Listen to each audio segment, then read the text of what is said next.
Welcome to this week's episode of Branded Intent, a podcast for content creators by content creators. My name is Jay Alba. And I'm Brian Colburn. And together we are sharing information that we've compiled, stories that we've been told, and experiences we have lived for over the last 5 years each. So that's 10 years of experience coming to you. Yeah, 10 years of painful, hard experience. Hopefully you can learn from some of our mistakes and what we're trying to convey to you, and hopefully shorten the pain you may feel in your content creation journey. We're here to help. All right. And today's episode is focused on your visual identity. It is more than just your logo. So, your logo is not your brand. This is something that up until recently was a pretty misunderstood aspect of branding, right? So when people think of, oh, I'm going to build a brand, they think of, what does my logo look like? What is my emblem going to be? If you're looking at a clothing line, they think your brand is your logo. That is not your brand. Your brand is the community, and how that community interacts or feels when they see your brand identifiers, which is your logo, your colors, your content. So that is what your brand is. Your logo is not. How do you create an iconic logo? You hire somebody like Jay. Yeah, I don't know about that. It's interesting because I've misunderstood brand and logo quite a bit. And, I had the experience of working for Pioneer Stereo when it shifted its logo from the old Pioneer with a tuning fork to the red Pioneer we know today. And they wanted to get rid of the tuning fork because they were no longer being used to tune electronics. So it was an interesting time and an awesome experience for me. And when I was given my copy of the brand guide and it was 76 pages long, it really opened my eyes to how much time and attention goes into just rebranding a company. And by the way, this is unrelated, but if you don't know what a brand guide is or a style guide is, the Future, they're a YouTube channel. They actually define this pretty well, pretty effectively in 5 to 10 minutes. But it essentially is a roadmap for every touch point that your company or entity or brand will need to address. So some of them are 77 pages. The ones for companies like Coca-Cola or Pioneer are probably far more substantial. Yeah. The one that you may need could be 5 pages. It could be a 1-pager. It could just be, hey, this is your logo. These are the fonts you use. Here's a color. But it's something to just unify your aesthetic, what your image is. So that's just a personal side. It's nothing to do with your logo, though. Does include it, though. Does include it, though. Does include it. But today we're talking about logos, not brand guides. Right. That was my bad. Kind of. So, you know what? I'm going to go off script. Jay's going to hate me for this. It's great. I mocked up a concept for branded intent, and I shared it with Jay. And what I felt would do the job. Jay, a professional graphic designer and brand dev guy, he took my concept and created this beautiful piece of art behind us here. And I truly think it is.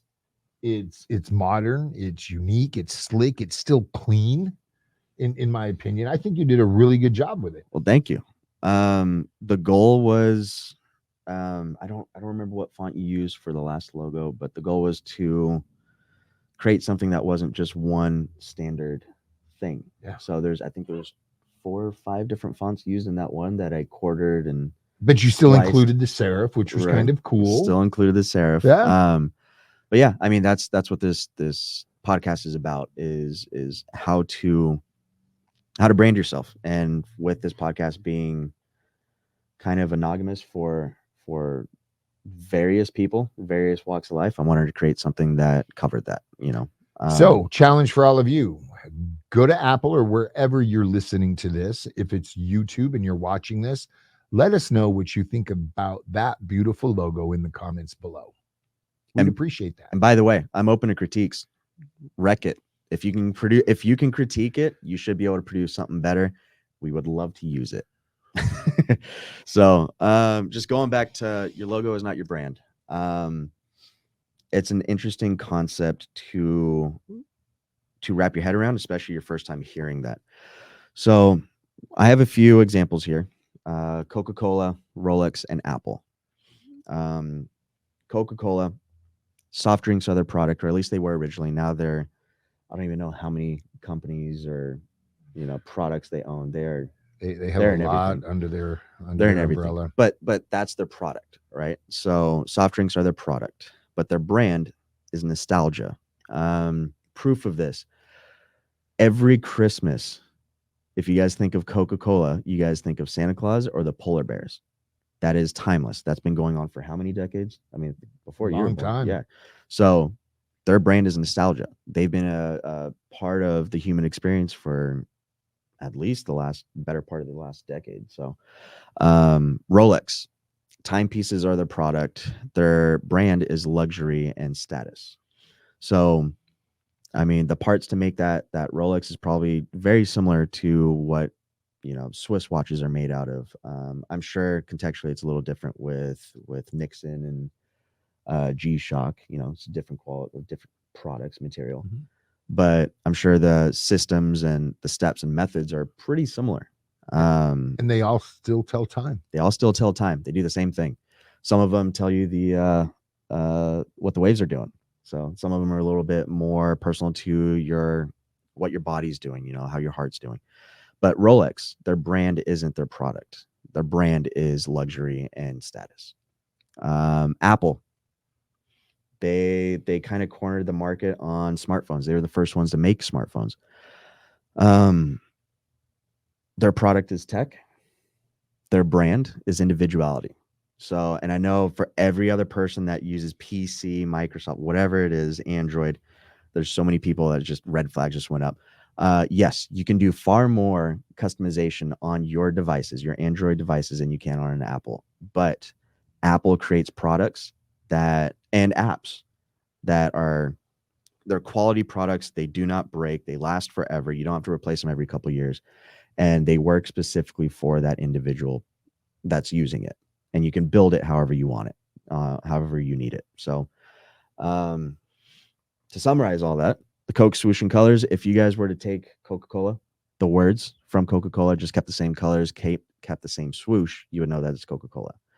The Rolex font and application, what they use their font on, they don't really put it on print. They don't put it on cars. They don't put it on anything else.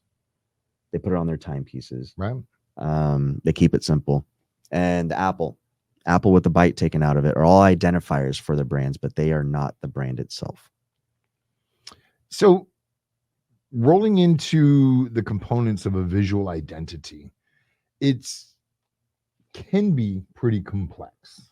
And we've outlined a few things here, and I'm going to run down the list so you have a list of things you can think of and maybe compare to your logo, your brand, and maybe implement something if you feel it's going to add value. Mm-hmm. If not, no big deal. It's your thing, and it's your brand, it's your logo. And just as a aside, we don't want to scare you away from saying that it's complex. It is a complex process. That's why you need to hire professionals. There are tons of people graduating every day that are educated in this. The person that you want is a person with experience.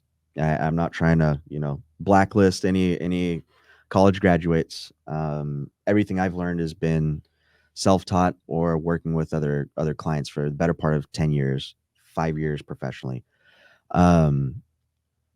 It could be as simple or complex as you make it. It doesn't need to be a 24-sided Rubik's cube. It could be something as simple as a coin that you two sides. That's right. all it needs to be. Right. So this list, we're going to start off the components of a visual identity logo. Now, when you create a logo, that's awesome. How does that logo look on a dark background versus a white background? Maybe you need two versions of your logo for that flop, unless it's going to be such a contrast from either dark or light fabrics. However, when you if this is something you're going to print on clothing and materials, you have a whole different aspect there of contrast and what it's going to look like. So very basics would be, how does this look on light background? How does this look on dark background? Do I need opposites so that contrast is there and people can identify? Margins from the logo. If you're going to put my logo on a piece of paper, it has to have this much white space around it before anything else can be there. The edge of the paper to the date on the memo or whatnot. That is and can be very, very important to brands. They want that to stand out. They don't want it to blend into whatever else is on that document or garment or product. Yeah, you don't want to crowd your logo. Definitely right. You not. want your identifier to be as clean, simple, and legible as possible. And back to colors. Do they complement? Do they contrast? Is very, very important. I remember one of the first logos I tried to create for a company long ago, a consulting company that I stood up. You know, I'm like, I like the outdoors. I'm going to Google. Well, back then Google wasn't around. That's how old this was. You guys had encyclopedias. I'm going to fire up my modem and AOL and download fall colors or spring colors. Yeah. And I'm going to use that as a palette for this brand. And, you know, I thought I was being slick. And in today's world, I mean, a lot of the time that rationale is still valid.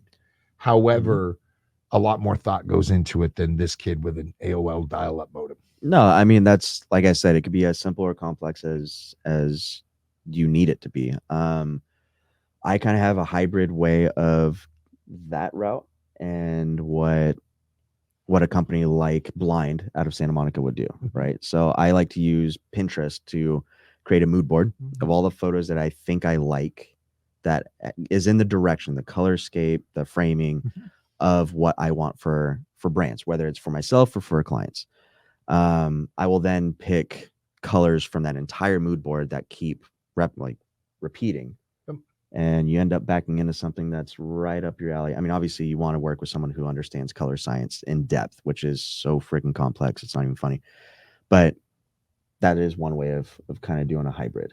Most definitely. You know, one of the shortcuts to color science, back in the day, I used to develop websites and they wanted a certain look and feel on their shopping carts.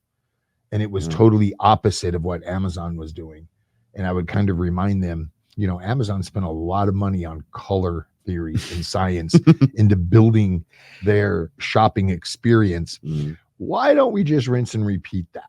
Yeah, you don't want to reinvent the wheel. Probably be okay. But fonts, this is something that's often neglected when somebody is putting together their own branding guide, is what fonts are we going to use consistently throughout the company? That's your website. Yeah, that's your website. That's collateral. That's everything. Letterheads. It's everything. And having that consistent font, what it does emotionally to the receiver is, I know I'm in the right place. I know this is a legitimate document. I know I'm on the right website. I know this is a legitimate piece of clothing, a handbag, soft good, hard good, whatnot. So fonts can be very, very important. What else are we going here? I think I kind of skipped. I fripped. No, you're on fonts. So leading and white space. There you go. White space is negative. So your negative space. So you can double down on that again, or no, we've covered it. I think. Did I cover it appropriately? Yeah. No. I mean, there's people, graphic designers focus on various aspects of graphic design, and a lot of branding is graphic design intensive. The spot where it gets a little fuzzy is where graphic design meets content production, Right. right? So content production, um, how your brand is portrayed. If you know rule of thirds or the magic ratio, it's how are you framing your images? How are you framing your products? Um, in your stills, in your video, um, is it different between your stills or videos, or is it the same across the board? I like to keep things simple, so I do the same framing in my stills as I do in videos. It just add movement in videos. um, how you edit it, how you edit your content. Stills and videos are very different, completely different mediums, and people go to school specifically to learn how to do just one of them. So how you would edit your videos, or reels nowadays, with Yeah. social media, how you edit those, and how you time them, what music you choose, that says a lot about your brand and the community that you're trying to tap into. Yeezys, I don't think would be able to tap into farmers or ranchers as easily as he would, kids that Right. already listen to that type of music from Detroit, from New York, from LA. Right. Um, what verbiage are you using? If you're using any animated text, what verbiage are you using? Um, those all are strong components that play into content production that also supports your brand. Um, and as we've already said, logo's not your brand; it's everything else that supports it. Right. Um, Packaging, the unboxing experience. Oh yeah. This was I, before ASMR, I think, right? I just ran across the TikTok that I sent to my wife. And it was a gentleman explaining that it is okay to throw away all your Apple boxes that you've collected over the years of upgrading your devices. See, I'm actually guilty of this. I still have every box for every piece of camera equipment, mic, And filters. why? Um, I all right. I personally, I don't know what the term is. My aunt suffers from it too. She has way too much in her house. Sorry if you're listening to this, but there's an emotional reaction to how a box opens or slides open, Mhm. right? So creating that experience, if you are a product intensive company or entity, or you're building something that is product intensive, what is that customer experience like? How, like, what are you doing and how are you doing it?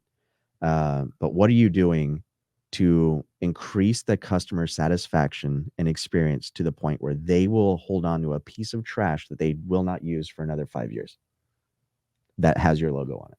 Yep. What are you doing? You know? But it is an experience. Mhm. Opening up an Apple product with that weird tear, and now the box will open, and the feel of the box. And the secret slide, Yeah. yeah, And is all open. of that is a cool experience, much like the experience of sliding that protective layer off of a touchscreen Or that TV. or that TV. Yeah. Exactly. What type of unboxing experience supports your brand? All right. How does your brand wrap around that? And if you're service based, I mean, you can think of it a little bit more contextual. I like to highlight real estate agents because I've worked with quite a bit of them. A lot of that, I'm sure nowadays it's moving a little bit more digital, but a lot of that used to be paperwork, shaking hands, kissing babies, right? So it was a lot of face to face time. The smell good plumber. I don't even know the name of the company, but there's actually a plumbing company whose our plumbers will show up on time and smell good. Which is actually kind of a big thing. Think about it. Your third or fourth stop for the day and you still smell good. Right. And that's an That's an unboxing experience for the service department, if you will. So think about it contextually for what you are doing, what problem you're trying to offer a solution for, and reverse engineer what that unboxing experience is for your customer or client. This is actually something I fall short on quite a bit. My unboxing experience, I shoot myself in the foot on that all the time. The product's good. The unboxing experience.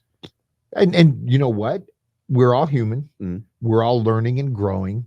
And that can be a to-do on your list. Oh, it is 2024. That's a huge thing for me. So you know, it's something we can improve on. We're all improving. The last bit for the components of visual identity, and this isn't an all-inclusive list, right? So, but if you were to bootstrap your own start or your foundation. This one's kind of a bonus, but it is actually important. So with content, specifically video, the video quality doesn't need to be that great, right? We see a lot of independent films where they're shot on some camera from 2010 that is completely outdated as far as visual output is concerned. But if the sound design was done right, the Foley was done right, the tracks used for the actual piece of media, whether it is a film, a short, or a reel, those all communicate far more and register far more to the human experience than the visual does. So a good example of this, once again, Gary Vee. We're going to be leaning on him a lot, I think, in this series. A few years back, he coined this term, sonic branding. Now, I don't know how many people picked that up and ran with it, but sonic branding was his term for a sound that, if you know Gary Vee and you've seen any of his content, you know, you've heard it, but it's a sound that he's able to do with his mouth. It's like a snap. It's just by sucking his tongue to the roof of his mouth until it pops. Just, I've never noticed. Yeah. So if you see any of his content and then it goes, Pah! And it shows his logo, that's an audio recording of his mouth sound, and that they obviously threw a couple of effects to. But that's a piece of sonic branding. Apple has it with when your phones receive a text and your audio's on. And you know what? We can go back old school, 60 Minutes. The secondhand tick of the clock. Yep. That's sonic. That's Gary Vee's term is sonic branding, but that's a piece of their brand, right? Yeah. So you can, once again, keep this as simple or as complex as you would like, but you have nothing but opportunity to play with what your brand actually is and build a little bit more of that unboxing experience, whether it's visual, tactile, or audio. Yep. The whole point of this is, I guess in closing, wrapping this up, the whole point of this is it going to be memorable? Is it going to be that Budweiser commercial from the 80s, 90s, or something I just watched 2 months ago and I honestly cannot remember a single commercial from the Super Bowl. Isn't it like 1 or 10? It's something as far as in the millions for every 30 seconds at the Super Bowl. Yeah. Don't know. Yeah. Yeah. Yeah. So in submission, your brand is not your logo, but if you are going to have one, which you should have one, it needs to be simple, it needs to be legible, and it needs to be easily identifiable. It should not look like anything else out there. It should be as unique as you are and as unique as your product or service is. Thank you for joining us for this episode of Branded Intent, where Jay and I are trying to impart our knowledge onto everybody who's watching and listening so your journey can be a little easier than the journeys we've helped customers through over the last 10 years. Yeah. And if you'd like to learn more by either of us, you can learn a little bit more about a couple courses that I have currently running, specifically on branding at JAYALBA. That'sjalba.com. Brian. Check out the Accountables, plural, .network. Accountables.network. Links will be in the show notes for both places. You can see what we have going on outside of this show. I appreciate you being here, brother. Yeah, always fun.